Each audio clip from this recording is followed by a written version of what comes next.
that your son and your daughter is wanting to communicate with you how much they love you.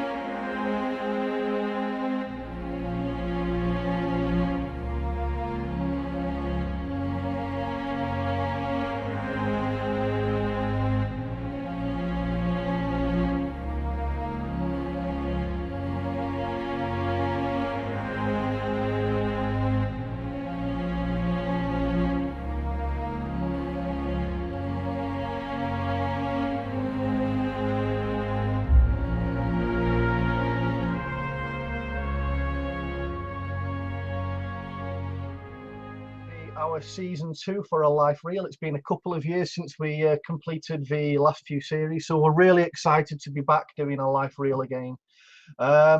We've got some really great guests lined up over the forthcoming few months. The main guest today, as you've probably seen from the title, is Darren, who's my co-host on ALifeReal.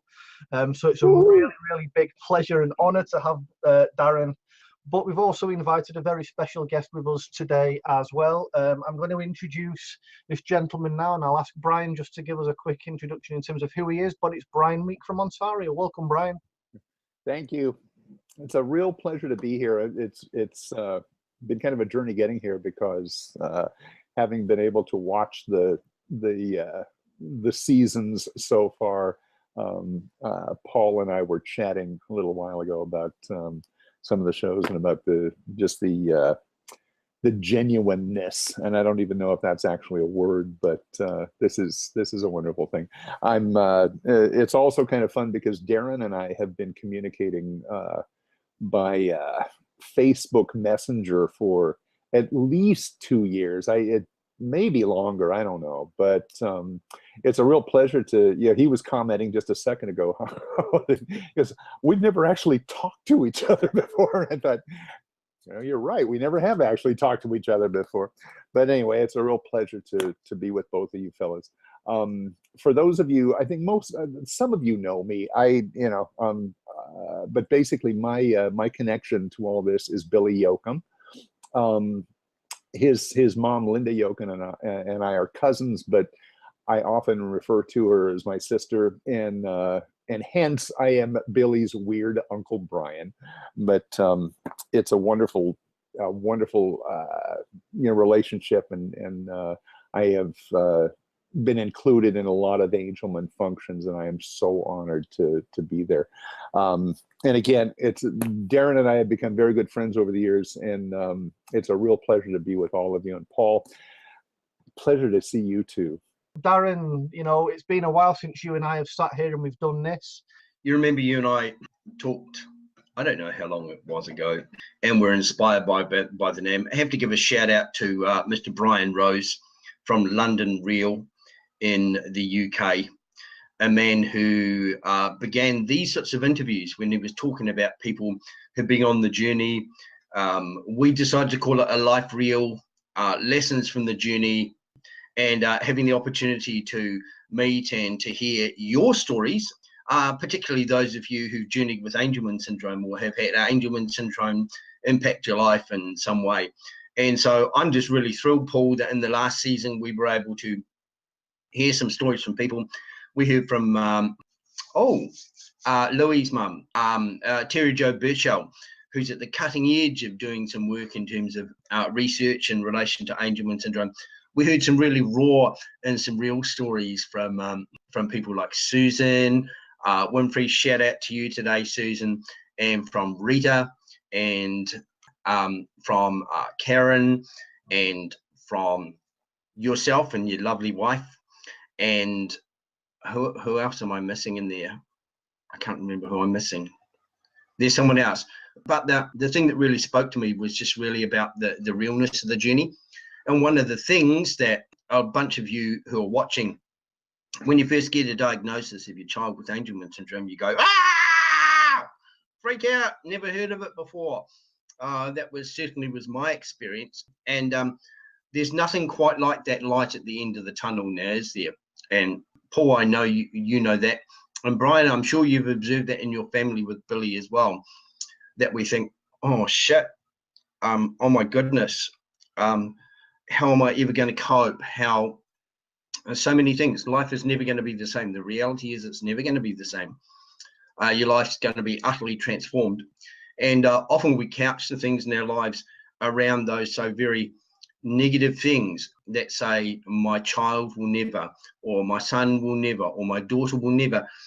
And yet it's been my experience, and I know it's certainly been Paul's experience, and I know that Brian will have seen that, and Billy as well, that our kids or our relations are not confined or restricted by the label of Angelman Syndrome.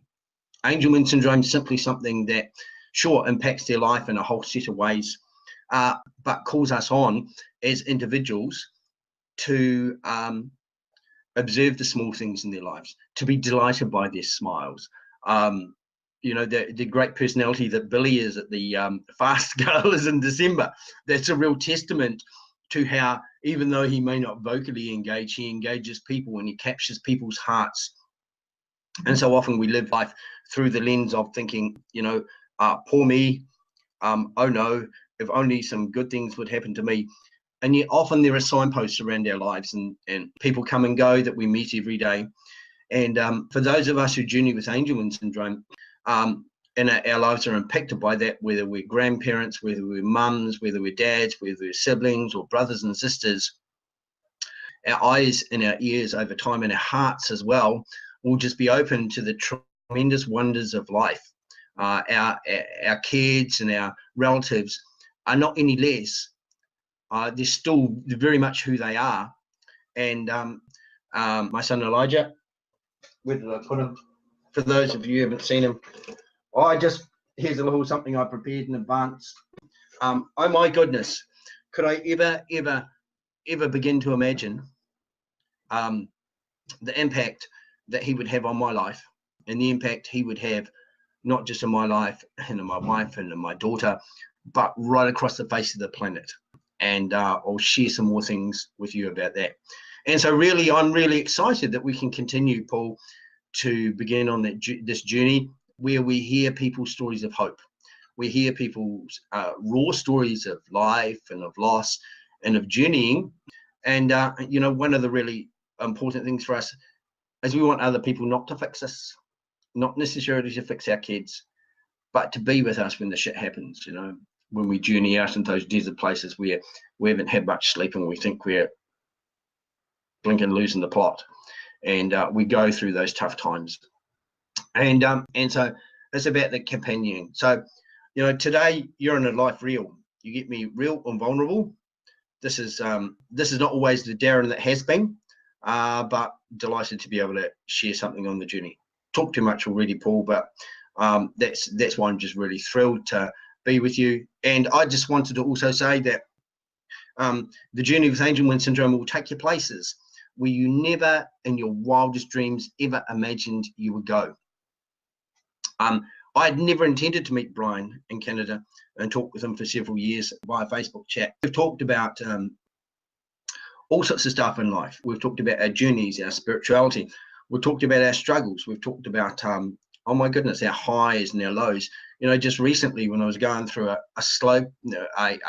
low patch, I needed to tell someone that I felt like my bubble had burst and I was, you know, heading towards the bottom.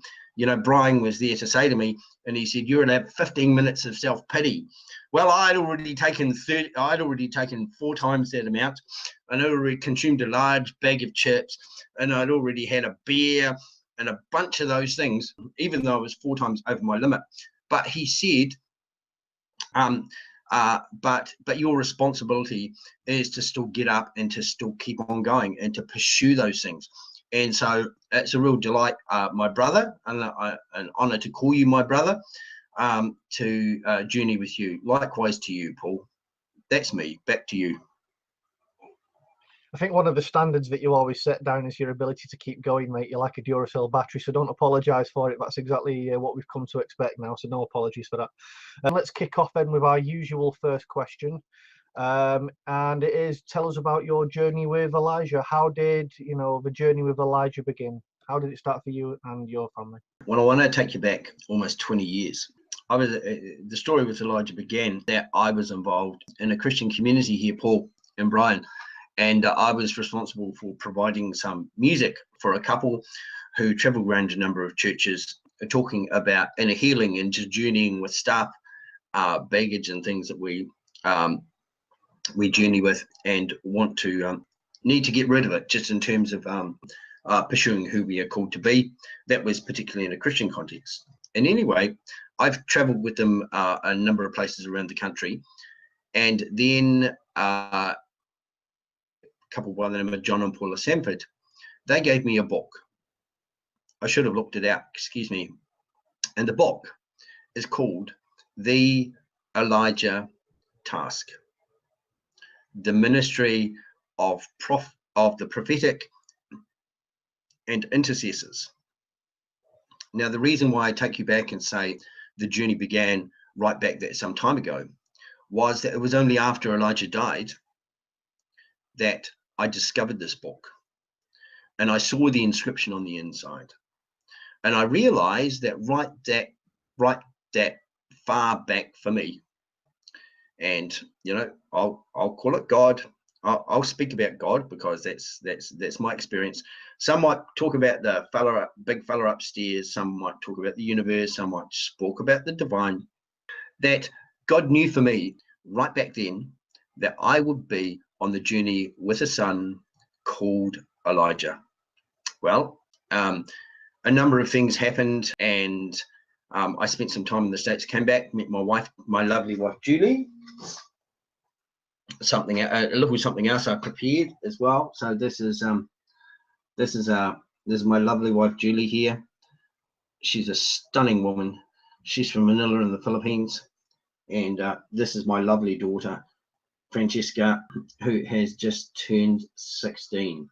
And what a wonderful, talented young woman she is. So in Auckland, I met Julie. I had a list of the things I was looking for in a wife. And after a day's date going out to the Rangitoto Volcanic Island and Hauraki Gulf, I came home, and she went back to the Philippines the following day. I pulled out my list and I ticked all the boxes and said immediately, I know this is the woman I'm going to marry. Well, as events conspired, she came back to New Zealand the following year. She was here for a friend's wedding. I said, well, let's pursue a long-term relationship. 6 weeks later, we were engaged. First time I met her, her parents was actually talking on the phone, talking to her father, saying, can I marry your daughter? We were married in the December of 1999. That was because Julie wanted to get married before the world ended in Y2K. Anyway, my lovely daughter, Francesca, was born in Auckland, June 2001. Well, maybe I had to think about that a little bit.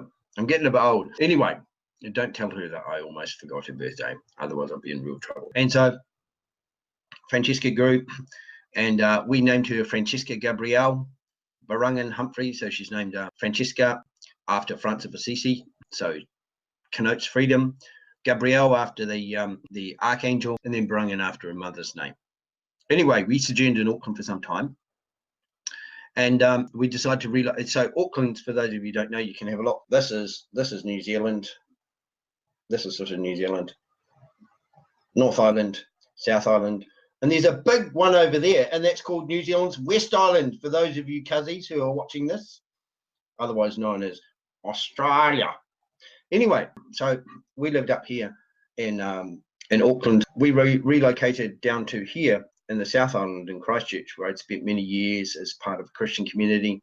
Those were the days when mum's working and also mum's not working and stuff down here. I just turned down my phone so it stops going bing bing.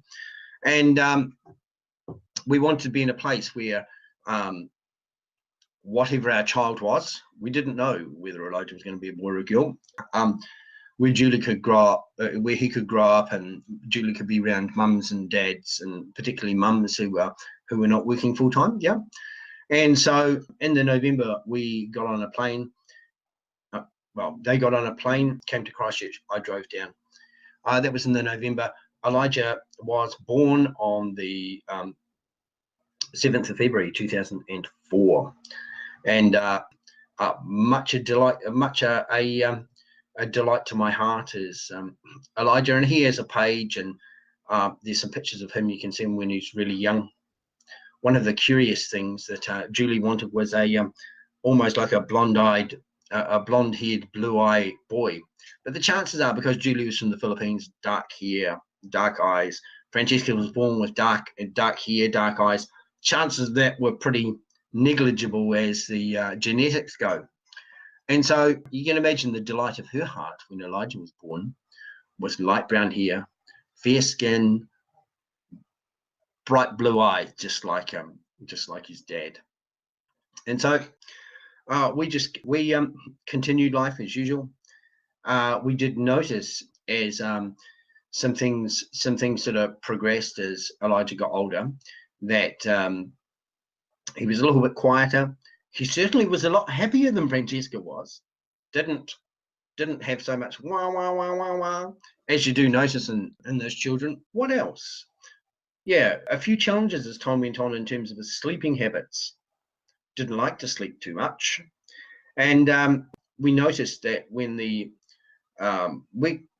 it's called plunket here in New Zealand, when the nurse would come around, measure development, do all sorts of tests, make sure everything was going good, that she noticed really that he was sort of missing some milestones. Things weren't sort of working out. And so I guess probably about his first birthday or thereabouts, we went to see the doctor, went to see a pediatrician, and of course he got diagnosed as having a global developmental delay. The panacea from pediatricians and all clinicians when a child's a bit slow or otherwise they don't know what the hell is going on. And so for us, how do we feel about that? I think we did. I think we just embraced it and we just continued on. Julie took some particular time to do some things with a physio and with a number of other clinicians who instead of us going out would come to the house and would do some things with Elijah. The first experience we had probably when he was closer to 2. So no crawling, not much in terms of speech, not much in terms of noise. Loved his baths.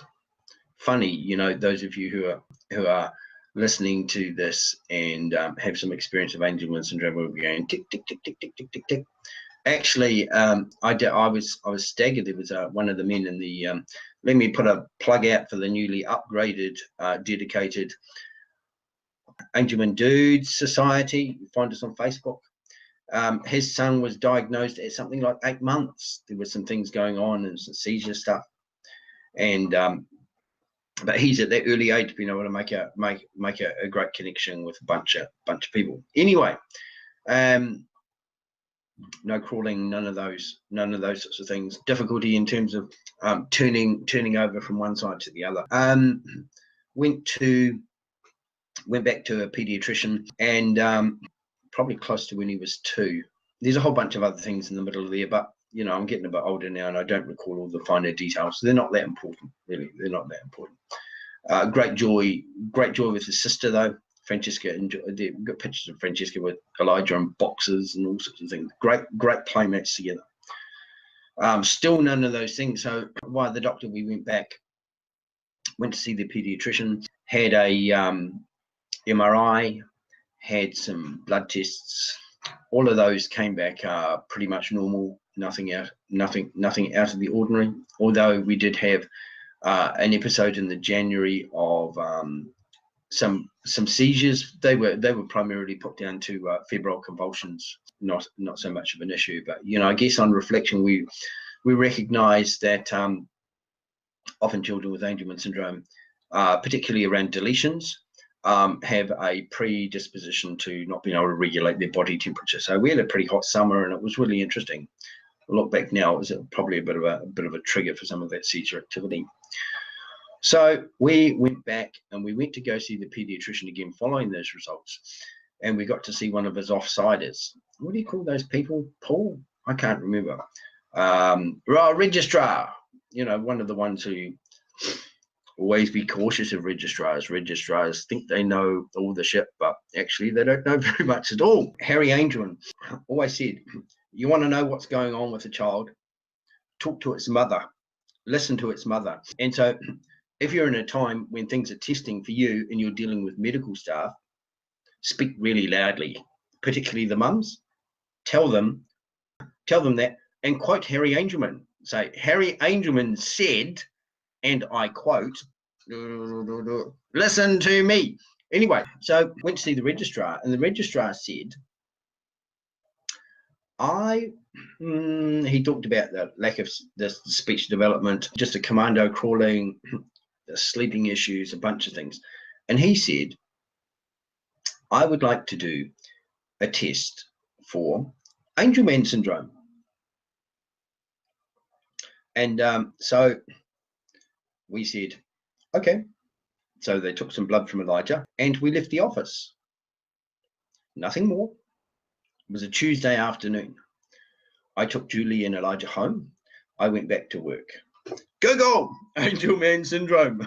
By the time I got home in the evening, Julie and I had already diagnosed Elijah as having Angelman Syndrome. Even before the blood test came back to confirm that was the case. There was a fascination with water. There was the sleeping issues. There was the non-verbal speech issues. There were a bunch of those things.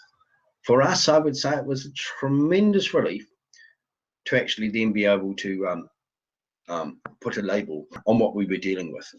And so we waited and we waited and we waited for this blood test to come back. And we went back in to see the registrar, who said some really helpful things to us, like, yes, Elijah has Angelman Syndrome. He'll never reach his full potential. And, not really much we can do for you. Thank you very much. Sayonara. Bye. I think his bedside manner, even though we weren't actually in a hospital bed, was less what's that expression? Left a lot to be desired. But then began our journey on with Elijah and with Angelman Syndrome. We had a great genetic counsellor, a man by the name of Professor Dr. Stephen Robertson from the Otago Medical School, who I've been in contact with, who came and actually explained to us some more. So we're this is what,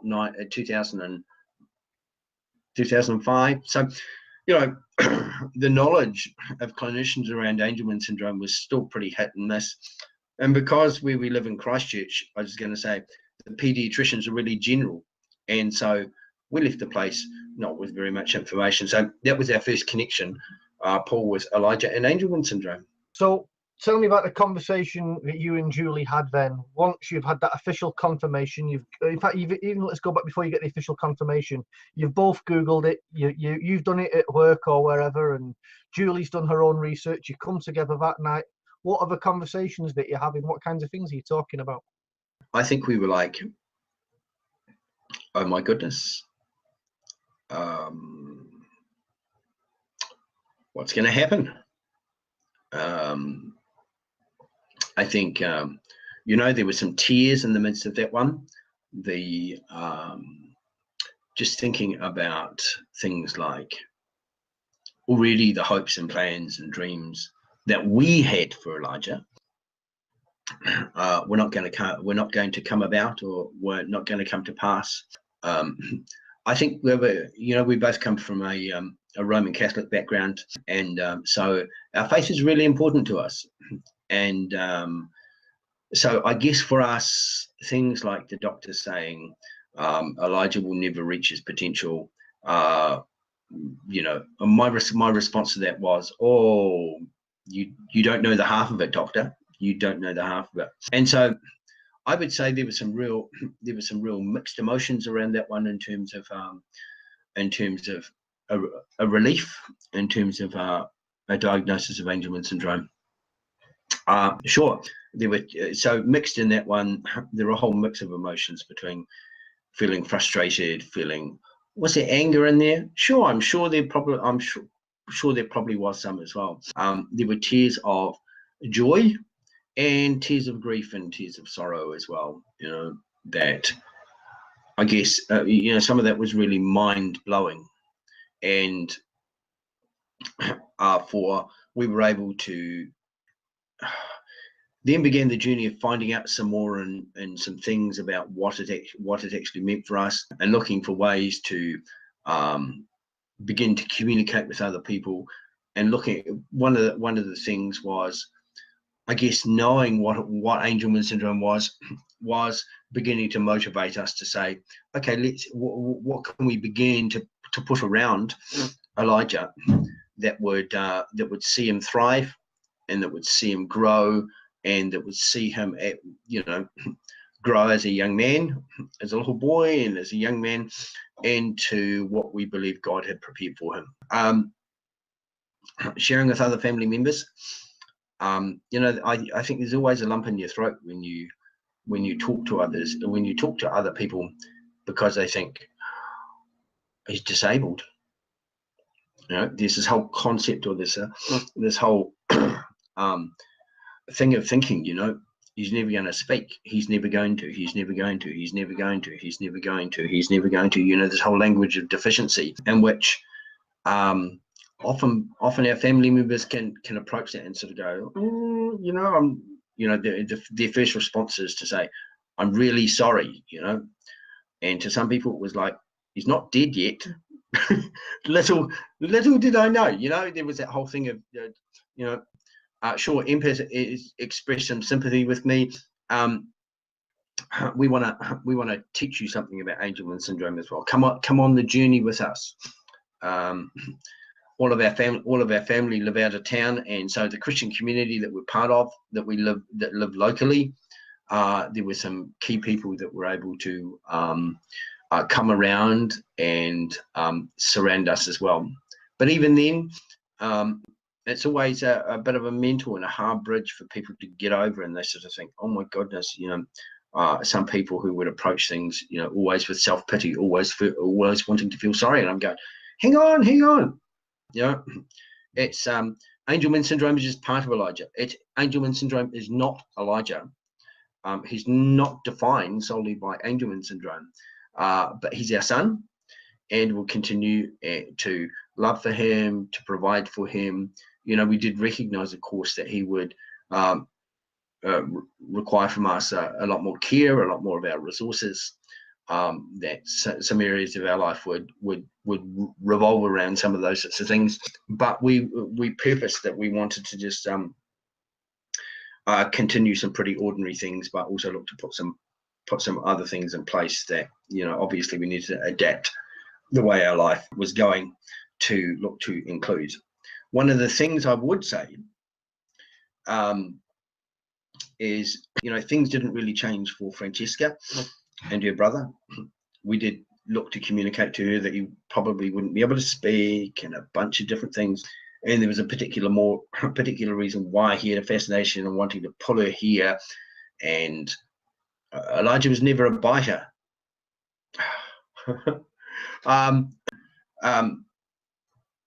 If I was to change anything about the way we first embraced Angelman syndrome and the diagnosis for Elijah, or communicated those things with Francesca, would be to say we needed to also probably plan into some things, our care and our attention more for Francesca and for her emotional well-being, and a bunch of things. She's communicated with us on a number of occasions that there were times when she felt like the focus was so on Elijah. But we did endeavor to do some things, like I would take a Saturday morning, I would take Elijah swimming after Julie doesn't drive yet. Would take Francesca to piano lesson, and Julie would spend time with her doing that one while I took Elijah swimming. And so I think looking to get that balance, so that the time and energy that you put into caring for or journeying with your child, or the person you're caring for with Angelman syndrome, doesn't completely throw your whole family. And I know some of you listening will go, shit, what would you know, Darren? It's really, I was going to say, I know the realities of not sleeping. When Elijah would not sleep till 1 a.m. in the morning, before he was 2.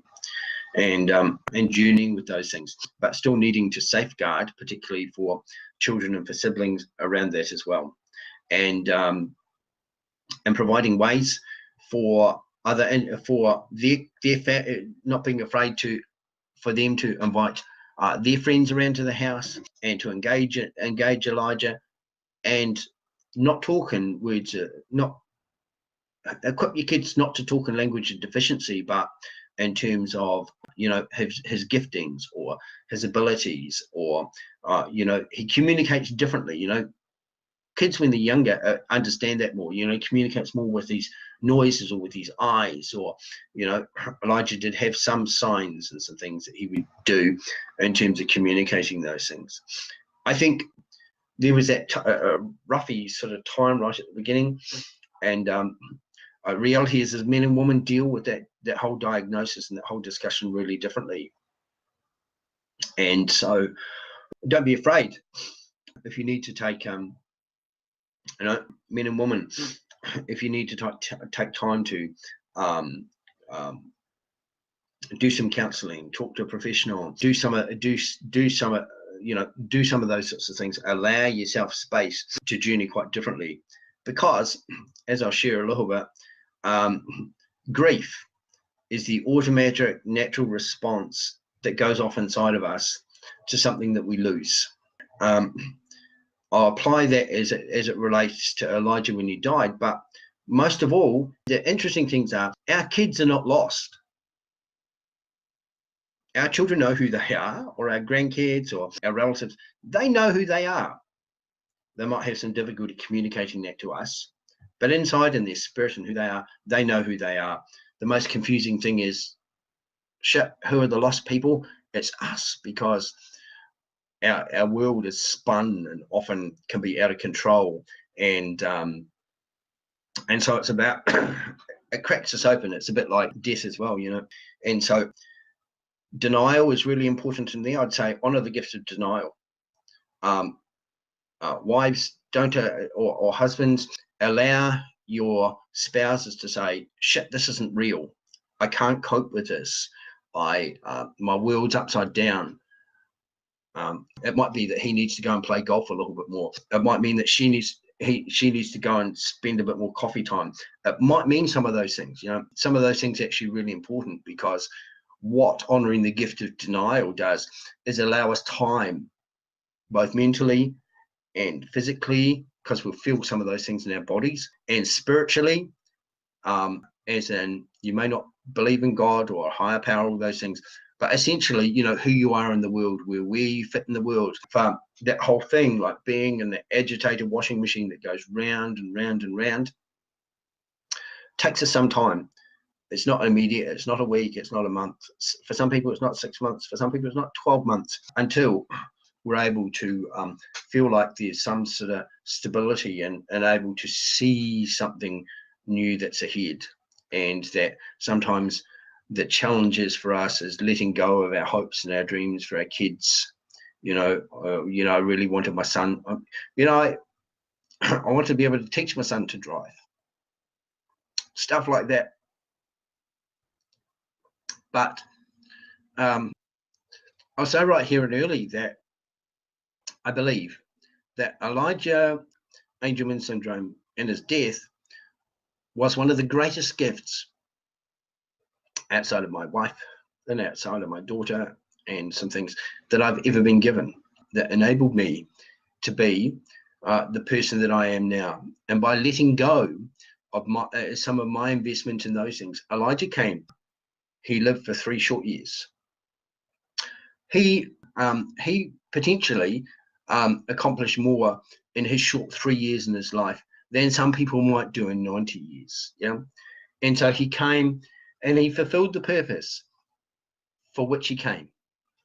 And he left us at the perfect time, in the perfect way, having left for us already a legacy, a life-changing, not only for us, but for so many people. And I guess in more recent years, I've thought, actually, if Elijah had come to us for the short time, I'm okay with that. In the bigger picture, if I was to begin to count Paul and Brian and those of you who are listening, the number of other mums and dads, particularly dads whose kids have died, who I've been in contact with, who I've been able to journey with, who I've been able to be a companion to. A friend who I got put in the place of, whose wife was dead within 6 weeks of cancer and had a little girl who was 9 months old. Had I not had the experience of even just the beginnings of those things, and then Elijah's death, well, that's another whole chapter. I wouldn't have ever been in the place to be able to journey with them. That's Elijah's life and his legacy is part of that chapter, and I'm happy to say that 10 years, Elijah went on to glory 10 years ago this August. I couldn't even begin to imagine what has come about as a result of that. And so the journey right at the beginning was a little bit like his death as well. There's the grief and there's the loss and there's a bunch of those things as well. I would say take time also to safeguard your relationship, husbands and wives, even if it's the shortest time, even if you have to sneak out at lunchtime and have a quickie somewhere, those sorts of things that safeguard, some of those, sorry, I shouldn't do that with my hands. It's a bit obscene. Anyway, in those early days, safeguard just even those little small things. Be intentional about making those things, making those spaces, because often for a number of us, our wives have a primary responsibility for our sons or our daughters, and or granddads. You have a significant thing to contribute as well. Let me encourage you, if you can, don't be afraid to talk to your managers and your bosses about getting into some of those appointments as you're able to. Back your wife or your partner or your son or your daughter, those sorts of things. Get in there and stand there. You may not be the full-time carer of your child with Angelman syndrome, but hey, you go to work every day. You help keep some semblance of stability in your house. You help keep income coming in, a whole bunch of those things. Men, and I'm talking to you now, don't undervalue or don't let people see you as being less valuable in your child's life because of your contribution. And let me plug the dads, so the Dedicated Angelman Dads Society again. Get in there. We don't, no offense intended towards the woman who's speaking, we don't chat quite so much. We don't do some stuff, but I've made some fundamental, and I'll say lifelong, forever, how long my life is, relationships with other men who can relate to where I'm at. And I was in a group recently, and this man wanted to share, and he just wanted to vent, and he wanted to use some pretty extreme, and some people would say obscene language about the stuff. He had that environment in which he could share about some of his anxieties in a way that if he had shared with his wife, or his partner, she might have completely freaked out on the whole planet, And so let me encourage you guys, don't remain isolated. Get yourself connected with some other guys who know where some things are at with you on the journey. We feel and we experience stuff in different ways. Don't be afraid also to take some time out if you feel like you need some counseling or an opportunity to talk with someone and say, the whole situation is really fucked up at the moment and I feel really screwed over. And you don't, the reality is you don't have to be strong in some of those things. You too are a human being with a heart, and sometimes you need other men to listen to and to encourage you and have that safeguard that space, whether it's your man cave or it's a something like that. Don't let that shit sit in you and eat away at you and eat away at you and eat away at you and eat away at you. Tell you, one of the only person that's going to potentially affect in your life is you. The final thing I'll just say on this is sometimes we need to forgive our kids.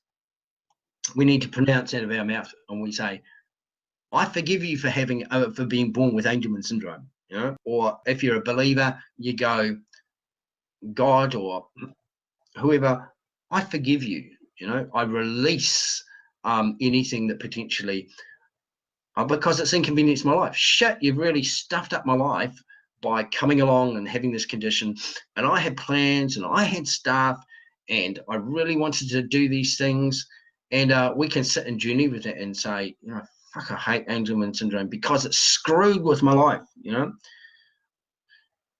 my experience is just be careful about letting those little seeds sit in your heart and fester and fester and fester, because they'll poison you. They'll poison the relationship with your wife or your spouse. They'll poison the relationship with your other kids, and potentially they'll poison the relationship with your child as well. So I just say, you know, freedom, let it go. That's it. There you go, Paul. No, that's a good point for me to jump in, Darren. And you know, metaphorically speaking, Darren, you've brought a dump truck load of topics and subjects, and you've just laid them at the front of the conversation. And I suppose at this point, Darren, I want to kind of disseminate and filter and sift through them and just pick on certain things. But if I can do that, Darren, I want to do that kind of in a lateral way. And I know we're going to come to, you know, some of the parts later on in terms of, you know, Elijah's passing, and also, you know, the grief elements of it. But for now, if I can, and I know, Brian, you've probably got a few areas you want to talk about as well, but if I can just ask you, Darren, about the dynamic between yourself and Julie. You know, obviously you're both working hard, you know, seeing to Francesca, you're seeing to your jobs, you're seeing to the home environment. Elijah currently has Angelman syndrome. You're dealing with this major change in your family. You're basically going through a coping phase. You're just dealing and you're doing on a day-to-day basis. How does that dynamic affect you and Julie? And, you know, how did you keep together? How did you remain to be the glue that kept the family together and working and operating? And, you know, from that part in terms of where you were then to where you are now, how did that inform that in journey, if it did at all? Sure, Paul. Julie and I are quite different. She's a square and I'm a wiggly line. Julie comes from a family of academics, people who are really brains. You know, professor of biology as a dad, pathologist and university lecturer as a mum. And so that was, and I come from, my degree is in the University of Life, and I'm a bit of an artist and musician. Let me just say that I think in those early days, the first things that I wanted to do was meet other families. I wanted to put the flesh on. I wanted to know that it was real and not some dodgy sort of, you know, some dodgy sales pitch that someone had sold me, that I was going to be, you know, they said 1 in 20,000 or something like that. And I thought, okay, so there's got to be some more people in Christchurch. Actually, I went searching. I want to give a big shout out, and if he ever gets to see this, is a man by the name of John Hannaford. John Hannaford in Queensland, Australia, set up this chat forum, and I think it's really sort of fallen off now.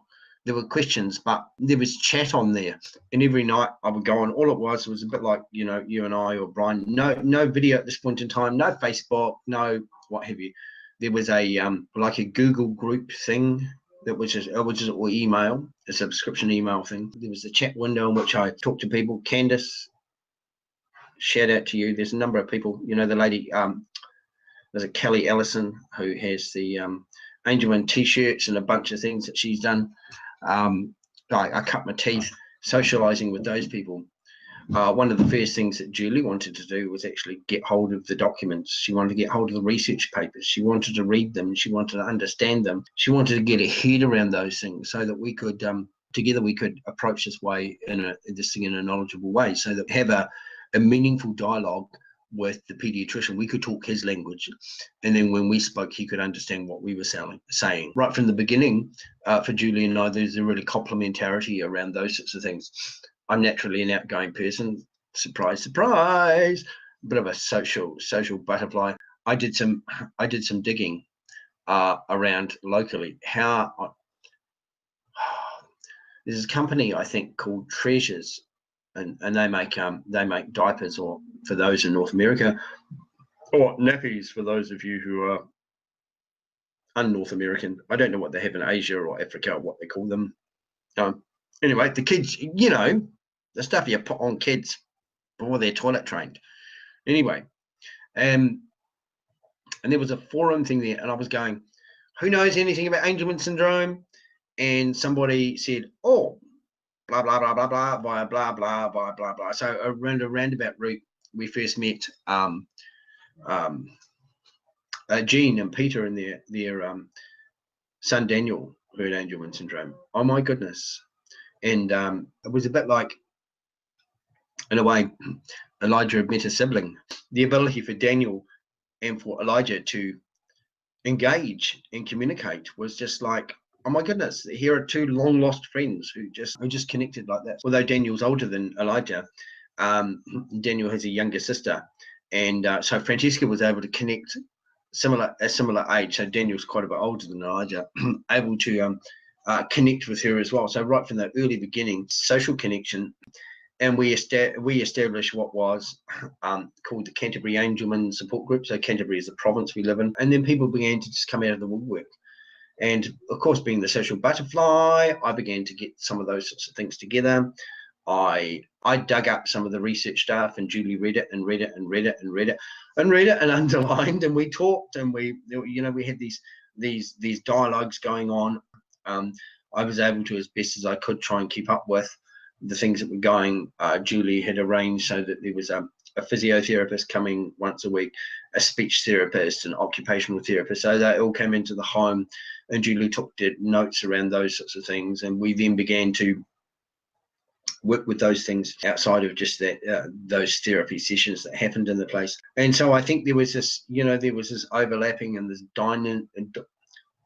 natural sort of dynamics that sort of work there.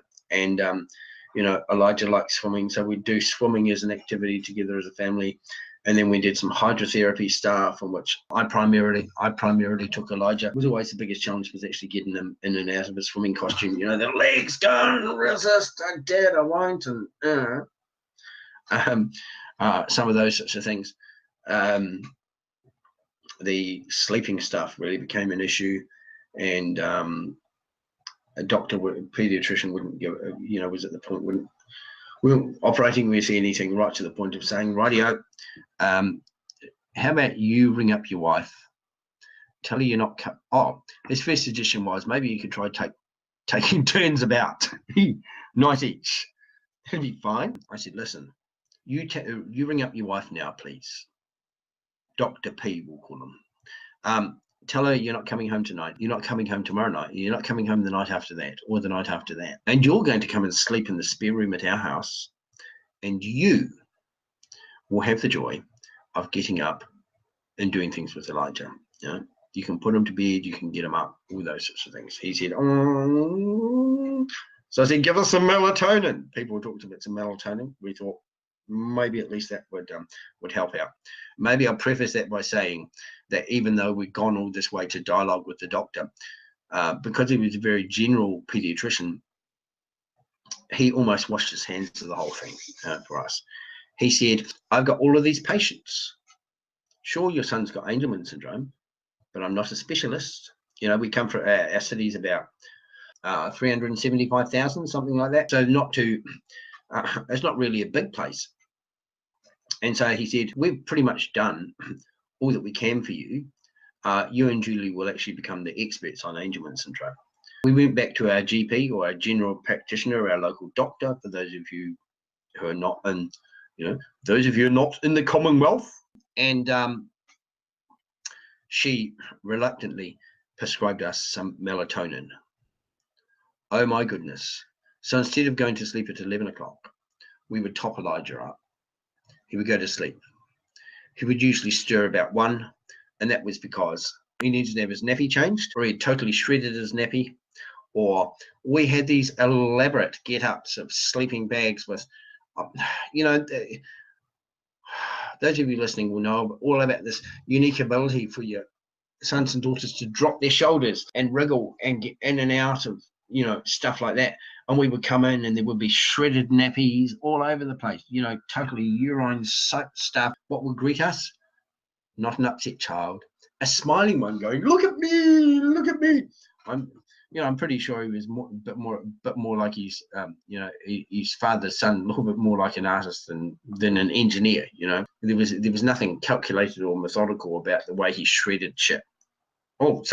shredded shit as well. You know, there was the, oh my goodness, you know, under his fingernails, through his hair. You know, you get really creative, mums and dads, when it comes to caring for your kids, particularly when they're really young. And you know, my heart really goes out to the people who have multiple poo parties, you know, in a week.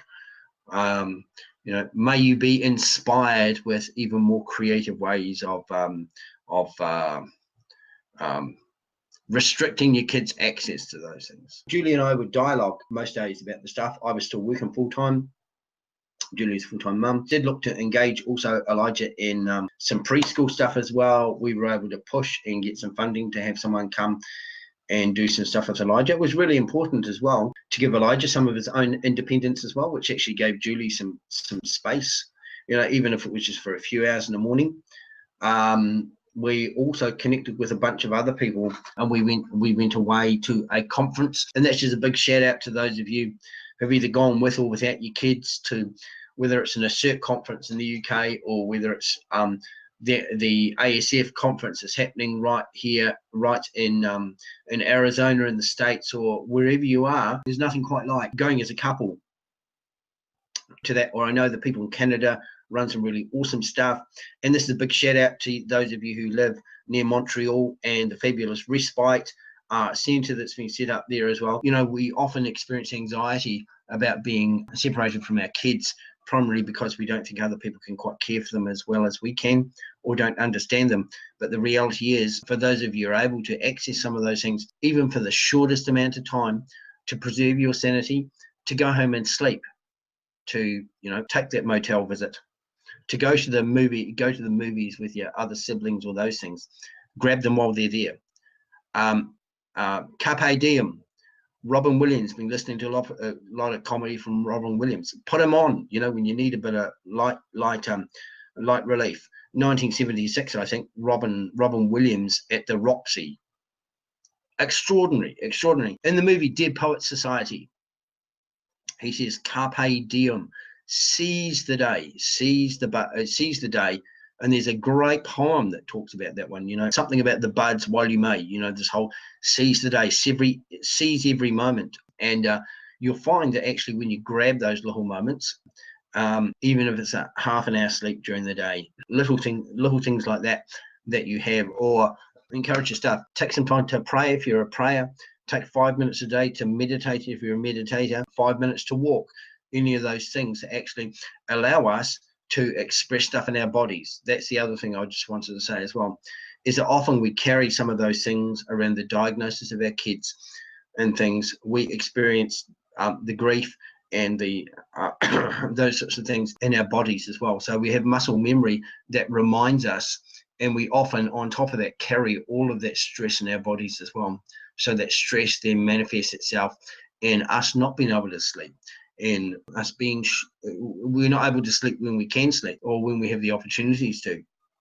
It also then sometimes brings that that tension in terms of your relationship with your spouse or your partner or your other kids, and you don't have time, and you tell them, you know, you lose the plot in some of those sorts of things. As I've got older and as I've reflected as well, it's just taking those little snippets. Look after yourself. Before we started to do this interview this morning, the guys will see I took this pose. It's a power pose. Opens up your lungs, opens up the whole inner ear, an opportunity for you to breathe deeply, for you to inhale. Often when we're living in those stressful things or under that tension, we short breathe and we get anxious, and we get less oxygen into our lungs, into our being, and we suffer from a result of that one. Another one, if you're going into a one of those meetings, power pose, hand on your hips. Oops. Hand on your hips, power pose, feet slightly apart. This also opens up your lungs, enables you to breathe. Close your eyes. Take the time to do that. 1 minute. I say 1 minute. 1 minute of that, followed by 1 minute of this. I was at a workshop recently on emotional resilience. I encourage you to. This is a 2-minute exercise, and it'll utterly transform your life. Set a timer for a minute. Have a rough count of the number of times that you breathe out. When I did this exercise, 23 or 24 times I exhaled over 1 minute, and same on a minute, and I breathe deeply through my nose, just like this. Hands on your thingy. Right in. Then breathe slowly out through your mouth. Let it come.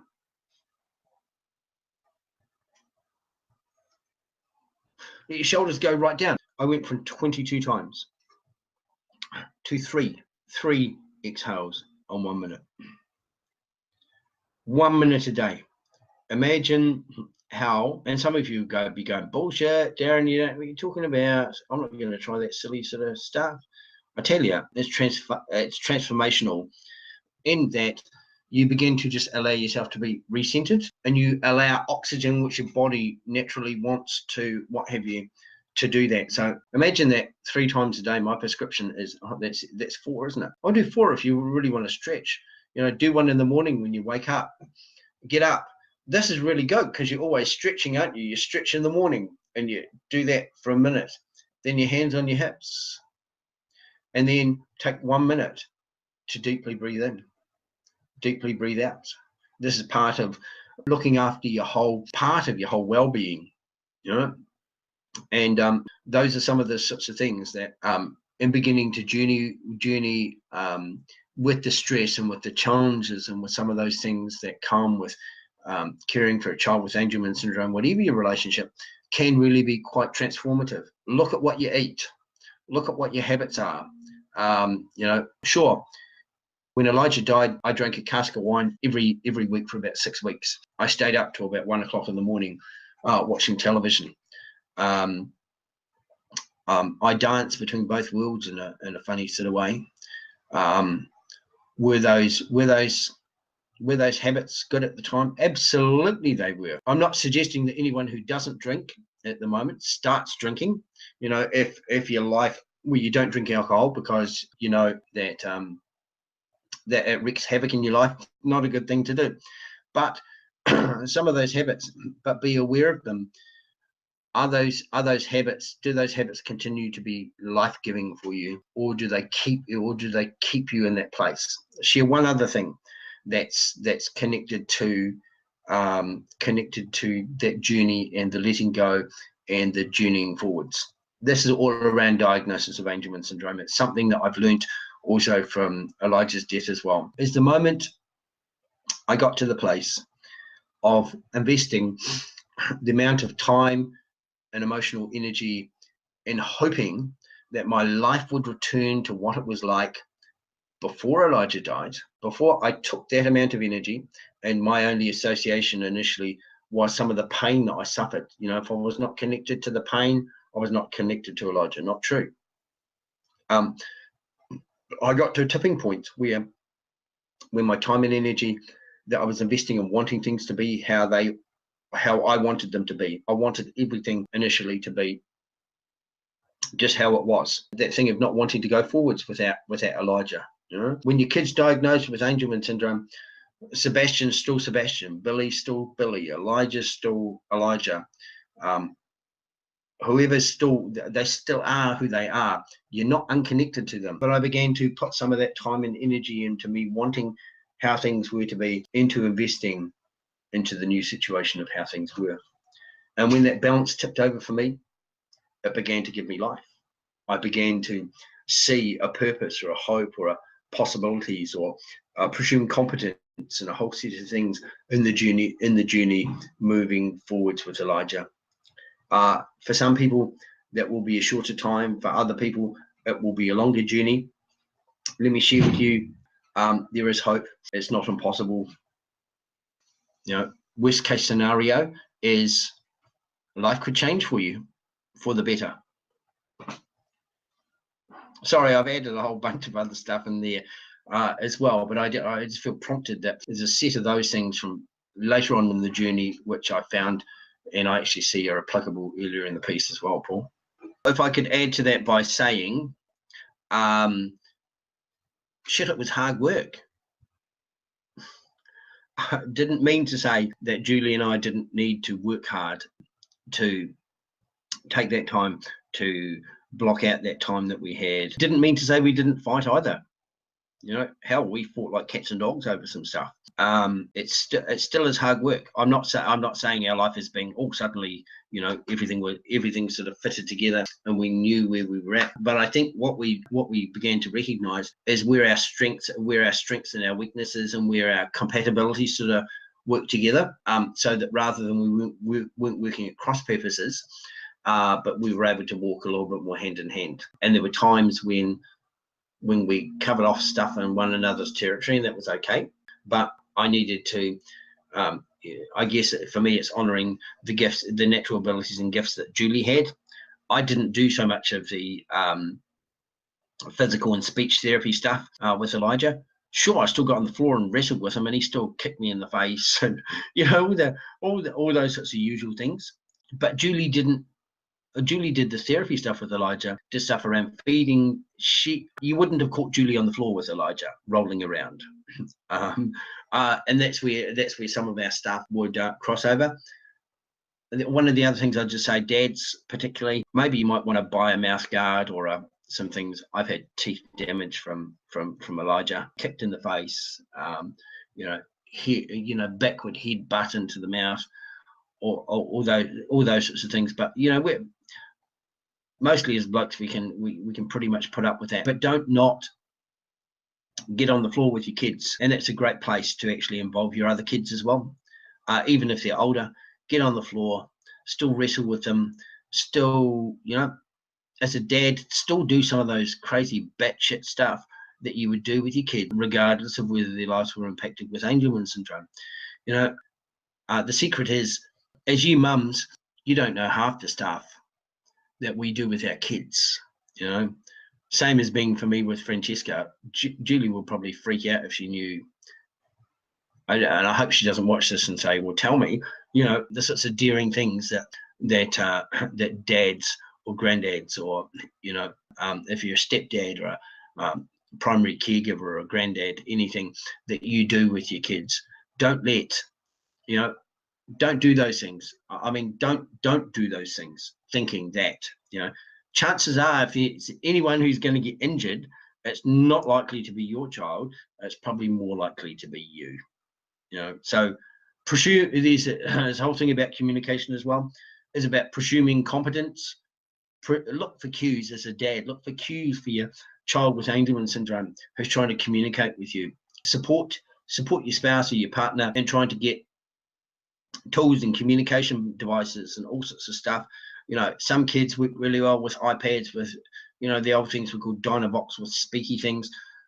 An iPad with those things doesn't always work for all kids. Some of them are probably designed to have brains that are wired to be like carpenters or electricians. And so some kids prefer to actually have tactile picture things that they actually communicate with and are actually really able to do that one.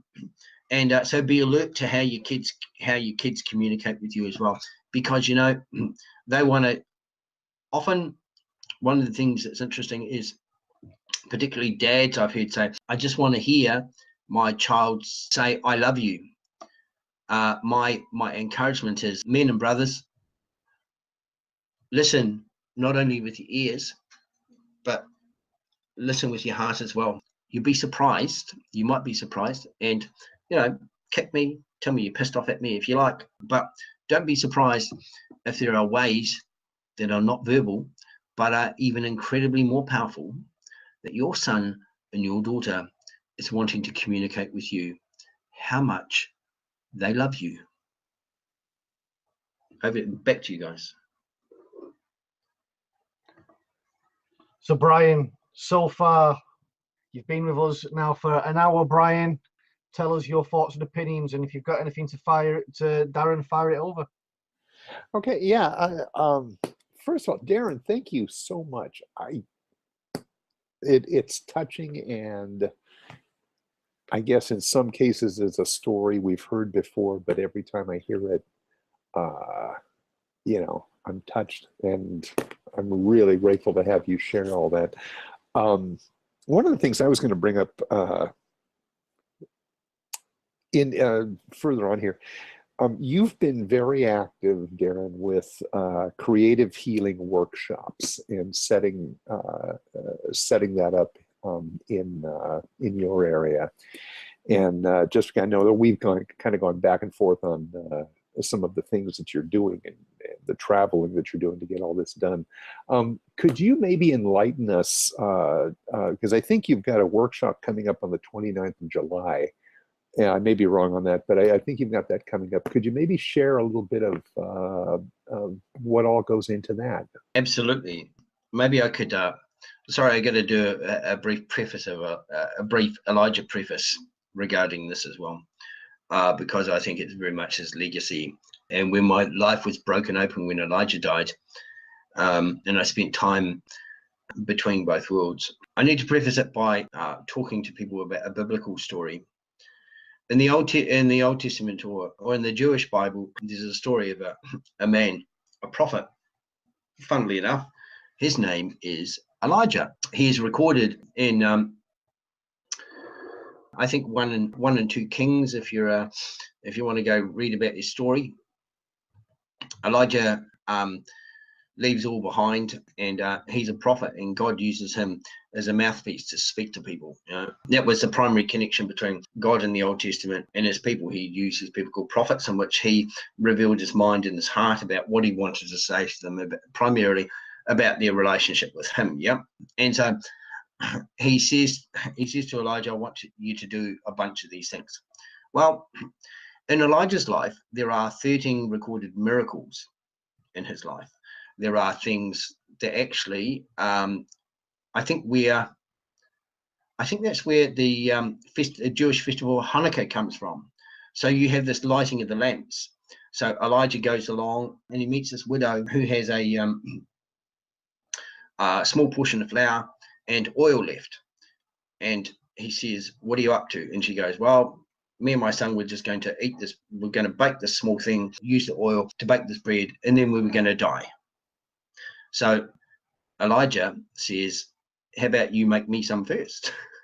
And so for most people, they'll probably go, no deal. I don't know if you have deal or no deal in Canada or the UK, but anyway, she recognizes him as a servant to God. So she does that. She does that first. But the interesting thing is her jug of oil never runs out. So she not only has that one, but there's a whole festival of light around Hanukkah in which the Jewish people recognize God's provision for them for the lights that are in the temple.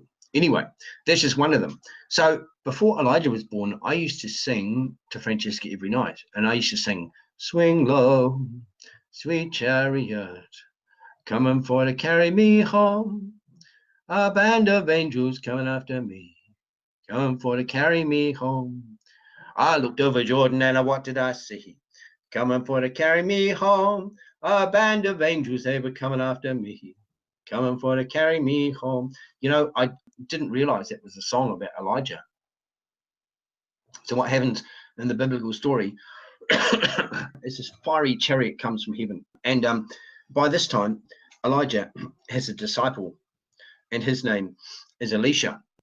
And he says to Elisha, if you catch my mantle, which in the Jewish days, he wore probably a long garb, none of this trousers and t-shirt business, one piece sort of flash stuff. Anyway, blokes had those nice flowing skirts before the woman ever did. Anyway, there's always a bit of a competition. The mantle was actually like a sign of his authority as a prophet. He says, if you catch my mantle as I go in this fiery chariot, you will receive a double portion of my anointing. So chariot comes, Elijah, I don't know how he gets in the fiery chariot. Anyway, don't know why his feet were burnt. And so the man of God, it says, off he goes, and he drops his mantle. And what happens is Elijah catches it. And then biblically recorded, he then goes on and does 26 that are recorded of the work of Elijah. So exactly double, yeah? So it's a bit like Elijah came first. He prepared the ground. He taught Elisha a whole bunch of stuff, and then he went and he commissioned Elisha to go on and do these things that were even greater than what he did. And the reason why I preface what I'm saying by that is that very much I see my Elijah as Elijah, the prophet, as in the story, and I see my life very much as being his disciple. and being the Elisha, who was not only saw him go in a fiery chariot, I cradled my son in my arms as they turned off the life support. Saw him walk on to glory. And a most holy and sacred moment, if there ever was in my entire life. And yet, having seen him go, almost like the fiery chariot, for me it was like I had inherited his mantle, that he had begun to work on this earth, that I was going to continue on and complete, which was very much his legacy. Part of the gift of his death, Brian, and I know that, pardon me, I know that really fucks with some people's minds, the fact that someone's death can be a gift. And yet in that privileged moment of seeing my son go on to glory, I spent time in the, one other thing I spent time in the car park. I said, God, wouldn't it be an amazing testimony to your power if you were to totally restore Elijah?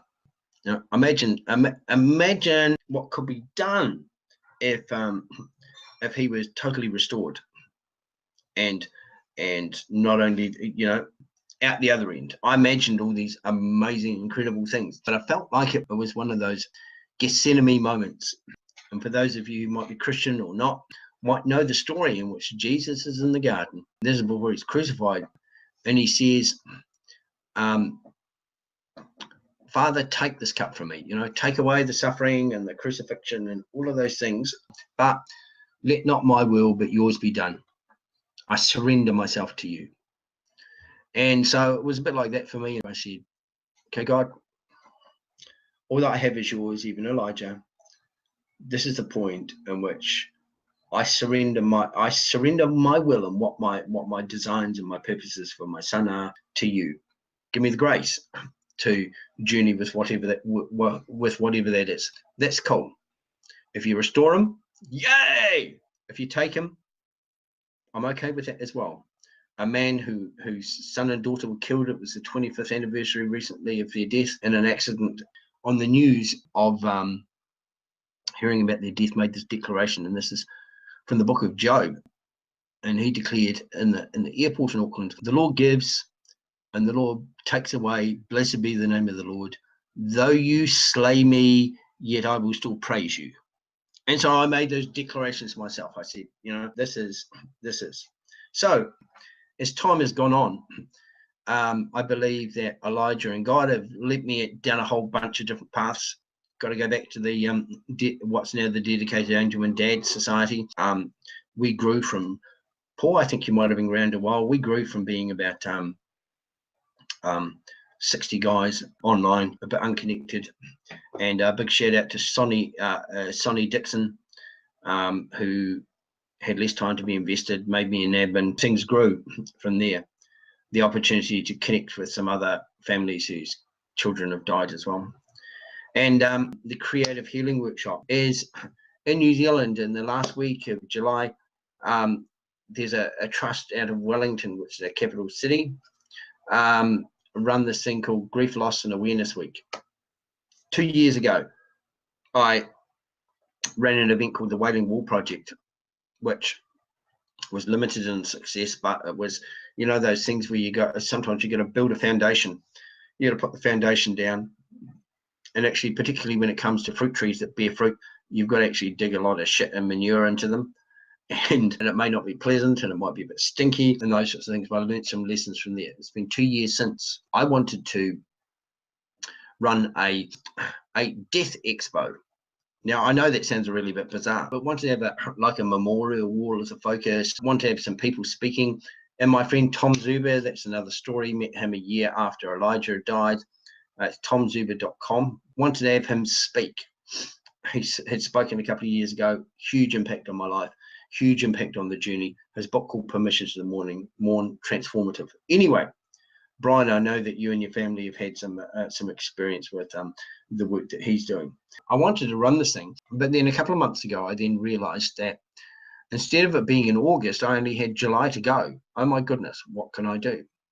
Well, This has all come about because I've not been working since the end of December last year, and a set of things came through my email about doing some professional development with the Skylight people. A lady by the name of Tricia Hendry gave a couple of workshops on journeying with adults and young people with grief and loss, and one on emotional resilience. And as I was thinking about what I would do in its place, another email came through about this organization running this workshop about using creativity and art as a tool for those on the journey with grief and loss. And that was a workshop in Wellington, which is about an hour's and 45-minute flight from Christchurch. And I thought, that's what I'm going to do. That's just what I'm going to do. I'm going to do these 2 workshops. And so it was a school holiday. No, it was a Teacher's Day only. And it was just before Julie's father's death anniversary. And I decided I was going to get this done. This is, I'm not sure how easy it is to see. This is a tattoo, Raimundo. This is my father-in-law, Filipino stars, and his date of birth, date of death. And actually, I've got an Elijah up there as well. For those of you who might be able to see, it's really cool. Got that done on his 7th birthday. Went to see this young man, 19, who, in the context of doing my tattoo, told me about his mum, who was involved in doing art connected with people with mental health issues, young guys who are in youth justice, etc. I always think that these are not coincidences, but I call them God incidences, or people that you're just supposed to meet. So I got in contact with her and said, would you do this with me? But before that, it's really interesting. You should always have ears that are open and eyes to hear, because when I set the intention and decided that this is what I wanted to do, the first things I heard myself saying to myself, like when I'd done these courses on journeying with people, I was the only non-clinician. I was not a psychotherapist. I was not a social worker. I was not a funeral director. I was not a youth worker. I've done no tertiary study, and I am quite widely read though, and life experience. I found myself saying, "What the hell are you doing, Darren? You're not qualified to do this. Come on, no one's going to come. Surely, what would you know? Why would anyone listen to you?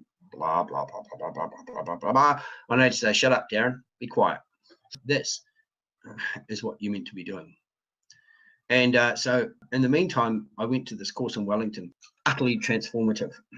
So it's actually about going back to what you did before you went to school. It's about play. It's about not always necessarily purposefully, but using art and creativity as tools to express what's going on inside of you on the journey. Not all of us always have, and this might be a really cool activity for parents whose kids being recently diagnosed with Angelman Syndrome. It mightn't be, it mightn't always be an easy thing, and I'm just looking for my diary. If it's there, it's not there. An easy way to actually express some stuff that's going on. It's not about the product in the end. It's more about the process. I share one thing that happened to me. We were invited to take a piece of paper and to, not using any scissors or anything, but to rip it up and to, just an expression of how we were feeling at that time. And I found myself, I chose a black piece of paper. So it was a black piece of paper, and as I ripped it, there was a bit of white. So I think it was originally white paper. It had black. I began to rip it into, and what New Zealanders called a koru. This a little bit like this. And I've got my mum and some other, Julie and some other people on this arm. Anyway, this is koru, a bit like a spiral. I got to one end, and I found myself making a heart shape down the bottom. And then up the top was sort of like fingers, almost like wheat at the top. And I realized that as the spiral had gone up, there was a little bit more white at the top. I think I'd prepared in my head the opportunity to share with the lady Jo, who was next door to me, what I felt my story was. But I was totally unprepared for just how completely overwhelmed I was going to be as I told the story. So right at the bottom here, and I was just looking for my diary because I know it's actually got the piece of paper in it, is Darren down the bottom here, this was my black heart when Elijah died. And slowly it's come up. The spirals come up and up. And there's been a little bit more light in the black as it came up. And now it's waving like this sheaf of wheat ready for harvest. And the other thing that it spoke to me about, and this was something that comforted me in some of my darkest moments. It's a biblical story in which Jesus says, unless a grain of wheat falls to the ground and dies, it remains but a single grain. But if a grain of wheat falls into the ground and dies, it grows up and it produces a plentiful harvest. So for me, as I thought about how in the planting of Elijah's death, his body in the ground, how as time has gone on, there's this amazing harvest up here, Brian, and just of how, so working with this man here who did my tattoo, his mum, she was initially going to help me run it, but she's going to participate in it to provide an opportunity for people to express on their journey, stuff that's inside that they mightn't have to have any, mightn't necessarily have words or things to be able to express. We've also talked about, I've also had plans to do something in Dunedin in September, which is 5 hours south. Invercargill, Nelson, there's a possible opportunity of even doing something in a couple of schools where some students have recently died. And so this is just the beginnings of something bigger. And working with this lady in terms of working with the guys who've been through trauma and stuff, who are incarcerated, to be able to have a place where people can initially throw paint around, to express their anger, to express their rage, to let shit out, and then an opportunity in an environment to then be able to change the whole mood with the music and allow some deeper stuff as well, and just to also flow as well. Ultimately, when we go to school, people tell us what's creatively good or what we can do. Well, they start comparing stuff, right? But it's not actually about, was it a good-looking dragon or not a good-looking dragon? If it was a really good-looking dragon, what does it mean about the other person's dragon? Does that mean it's a shitty dragon? No, it doesn't. So it's this whole thing about being able to give people the opportunity to express stuff through play and through creativity as well. And so, maybe there's some water involvement in there, inspired by Elijah as well. So this is this along with doing some Uber driving and some book writing. That's probably worthy of another whole conversation yet again, is the world in which my life is coming into. It's something I'm passionate about. It's something that's really just stirring up and birthed in me. And that's happening, and this is worthy of another conversation as well, the fact that I've turned 50 recently. Background to that is I've been doing some study on the feasts of Israel, the whole Jewish concept of number 7, of the Sabbath of Sabbaths. And the Jubilee year is a year in which prisoners are set free, debts are repaid, eyes are opened, ears are unstopped. The lame shall leap like a deer. It shall be a favorable year of the Lord.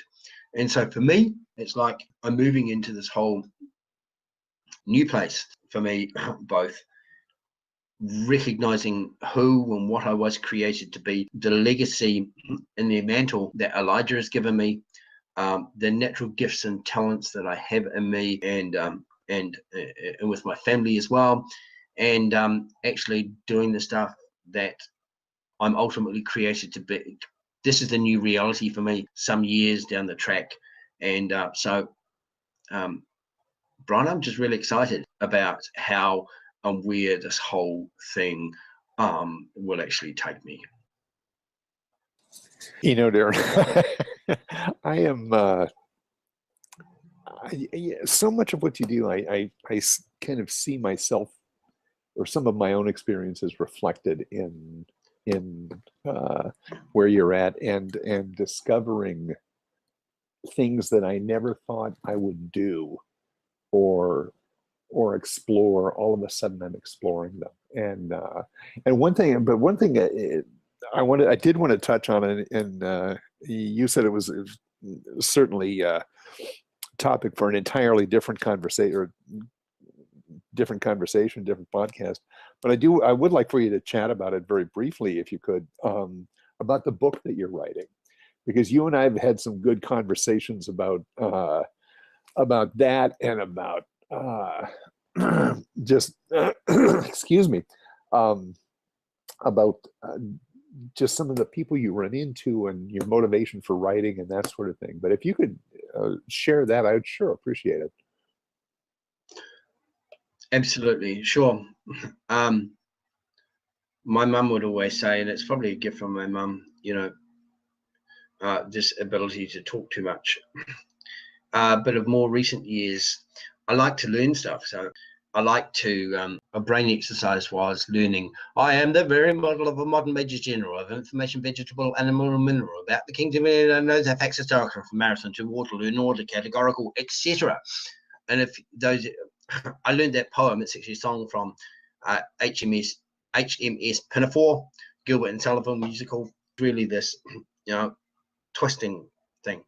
And so I love stories. Always really wanted to be a bard, you know, like the bards of old who sang and told the stories about great heroes, or not just great heroes, but just ordinary people as well.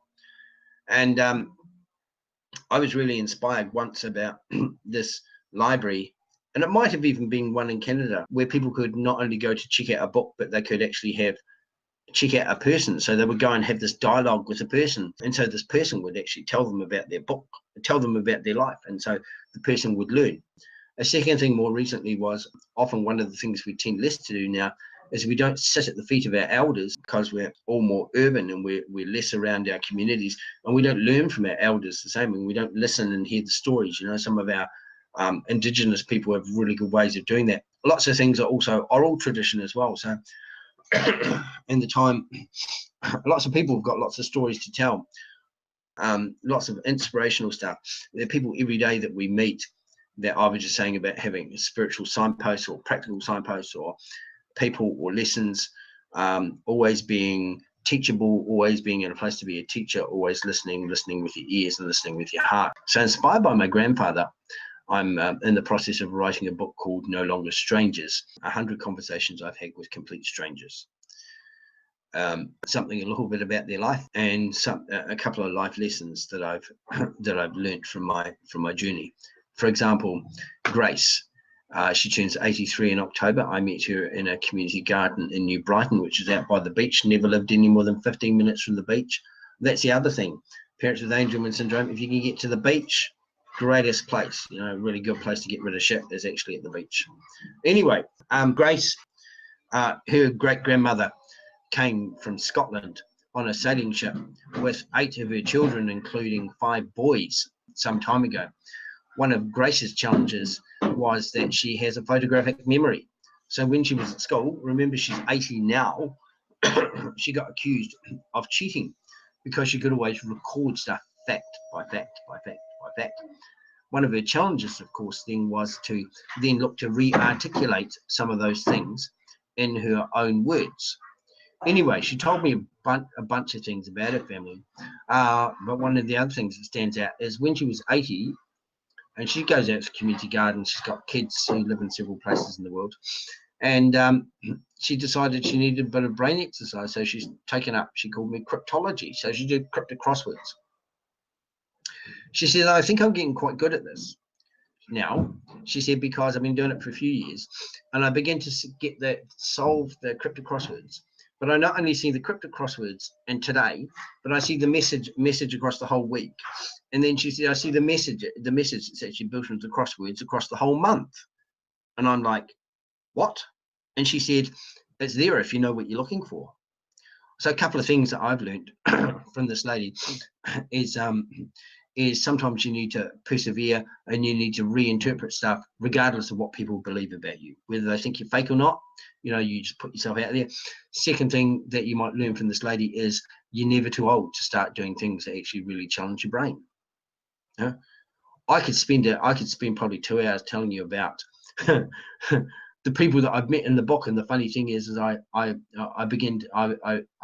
remembering lots of those stories, and I have opportunities. People that I meet every day, people that I smile at. A lady in a cafe, just tell you this one briefly.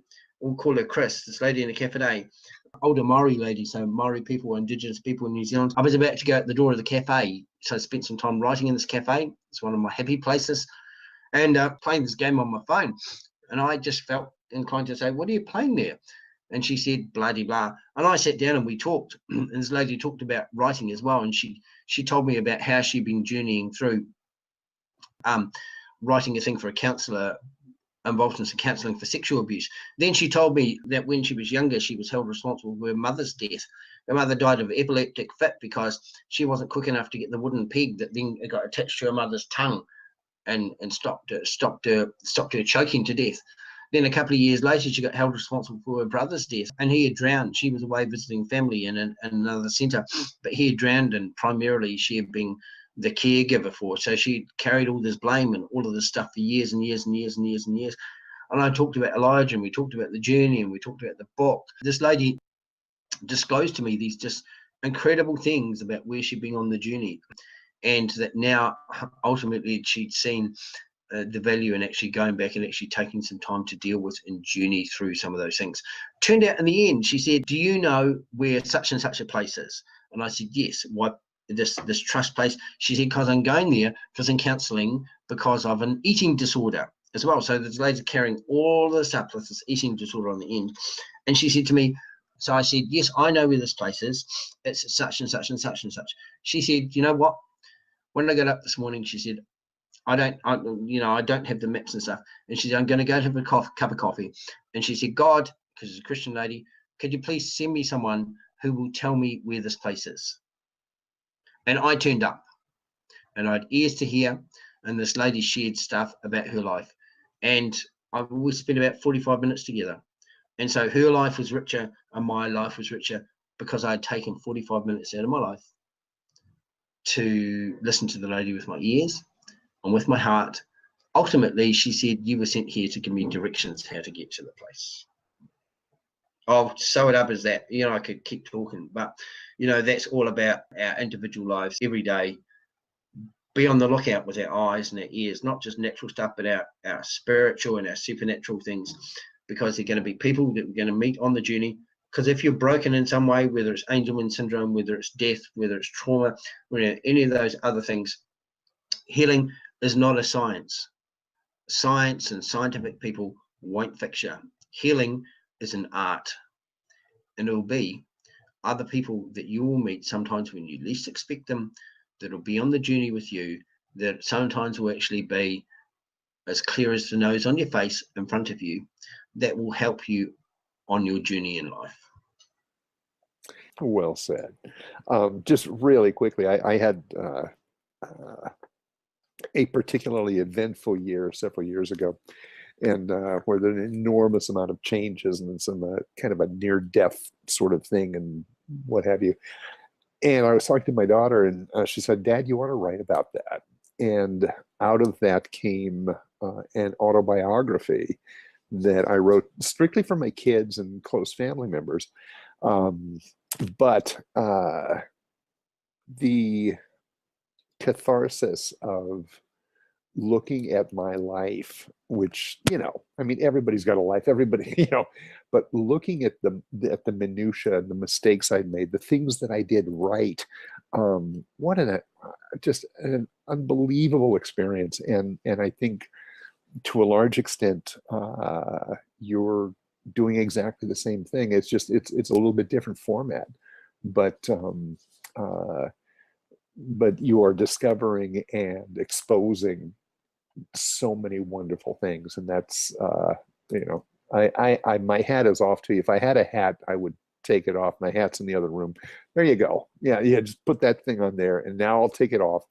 But anyway, I am. That's an interesting point of view, Brian, that you say there, and it's just kind of like triggered something in me, which is, I think one of the things that we do retrospectively, each and every single one of us, is we take this look back through this rear view mirror through time, and we assess all of those things that we've done that we would change because of the mistakes that we've made and the things that we would want to change impact wise, and change, you know, the people we've hurt that we didn't want to hurt, and, you know, the people we didn't hurt that we did want to hurt, you know.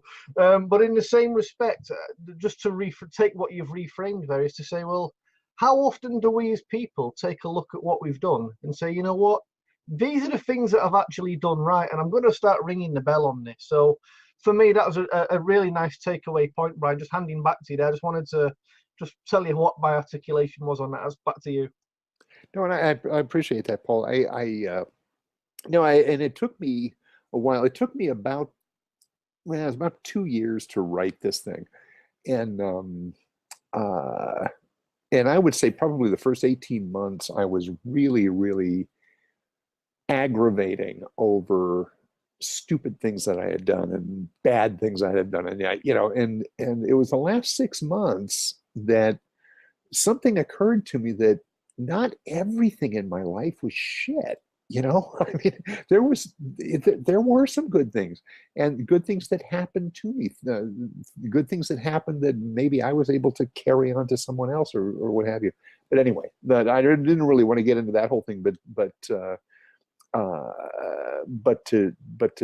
encourage people, do what Darren's doing, do what I did, there's no rush and there's no publisher, and of course there's no advance money for writing it, so you got to figure that part out. But really, I spent, it was painful, it was exciting, it was a whole lot of things, but I truly feel that I am a much, I don't know what the right word is, richer, wealthier, or happier person. If anything, I'm just more self-aware.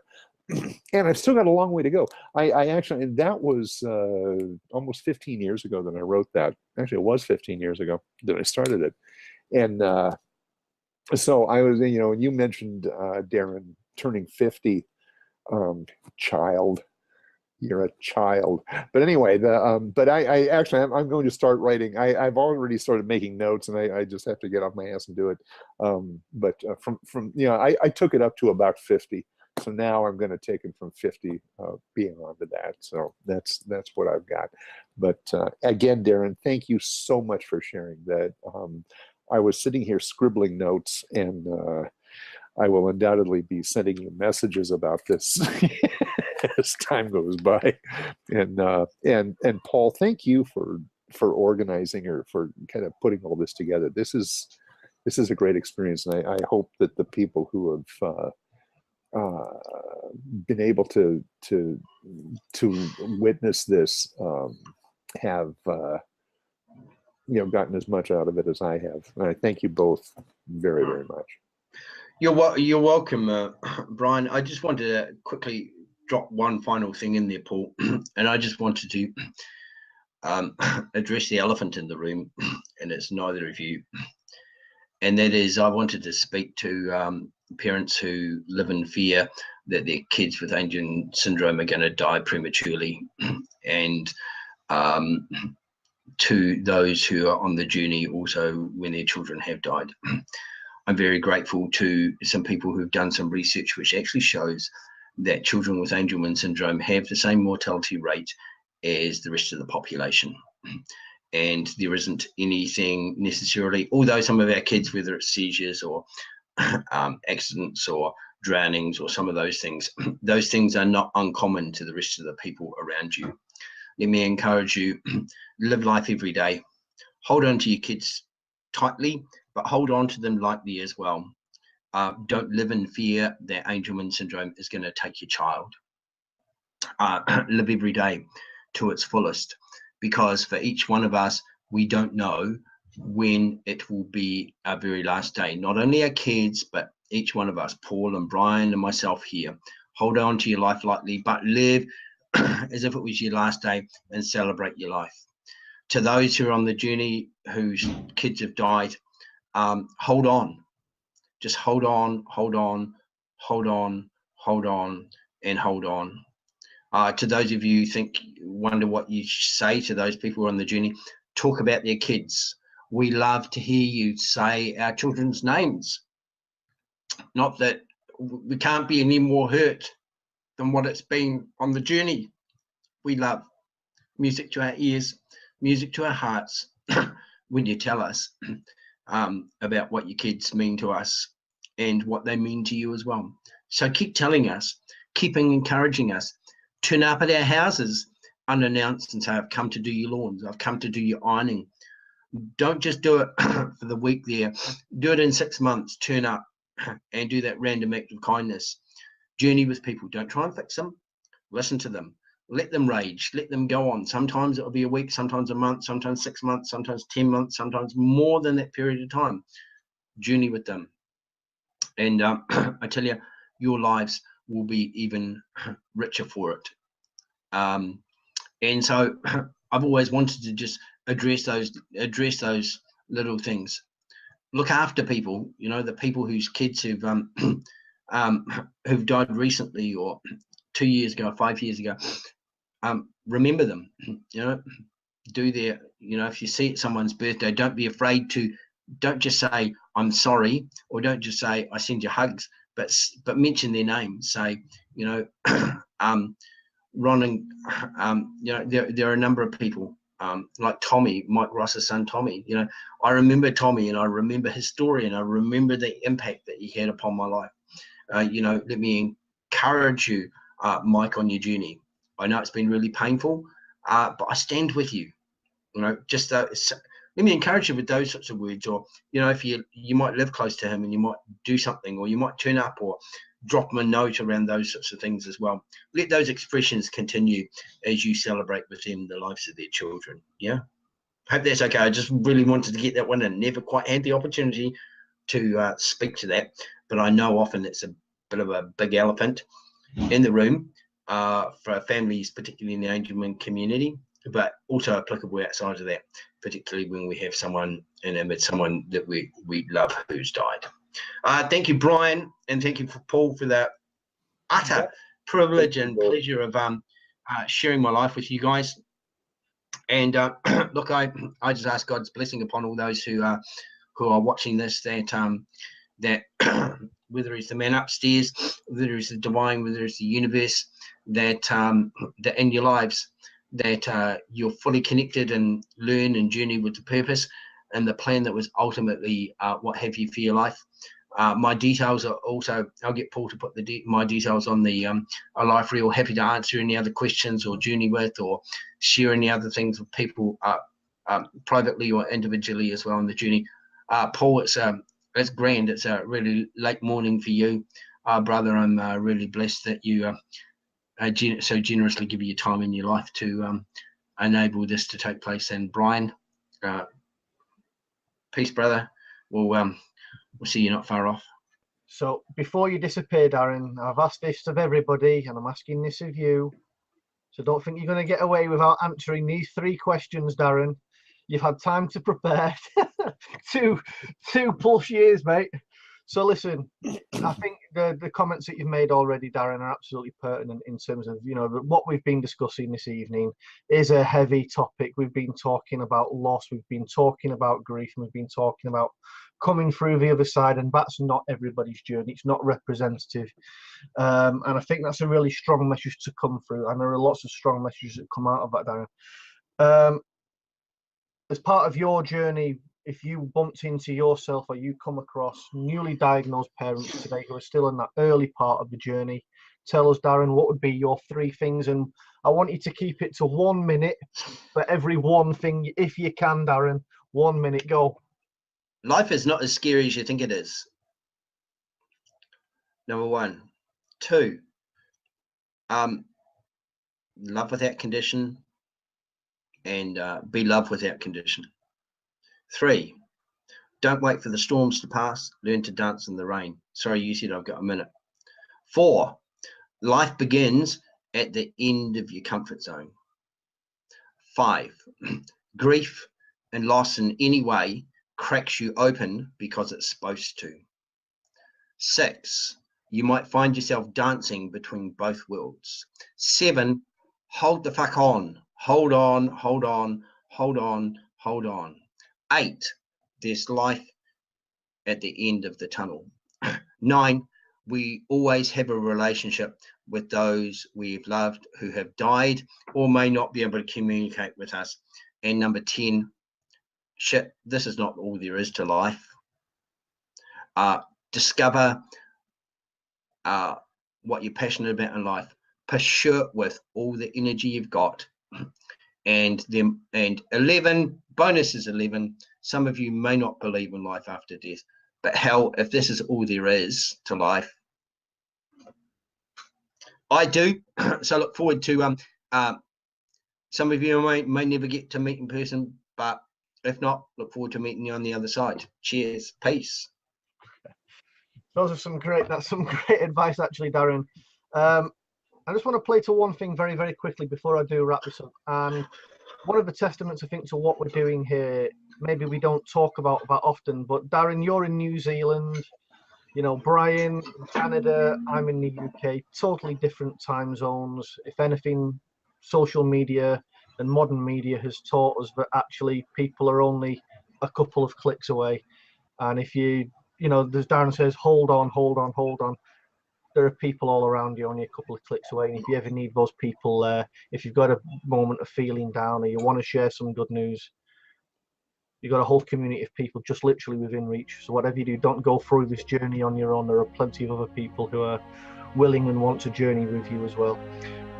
So I just wanted to say that. So thank you, Darren. Brian, it's been an absolute pleasure having you, Brian. I hope we've the same here.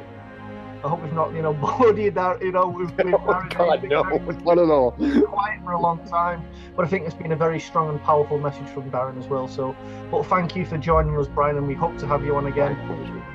And Darren, thank you very much for sharing your journey, with Elijah and Julie, and your journey in terms of where you are now as well. So, thank you for that. You're welcome, Paul. And as for everybody else, we hope you've enjoyed this ALifeReal journey. This is the first in many stories that we're going to be bringing to you over the course of the next weeks and months. We're going to edit this now, so you won't see it online for a few days. So if you watched it live, thank you for joining us and watching live. But we'll get the next episode out to you soon. And that's the end of this episode. Thank you, Brian. Thank you, Darren. And to everybody, good health. Thank you very much.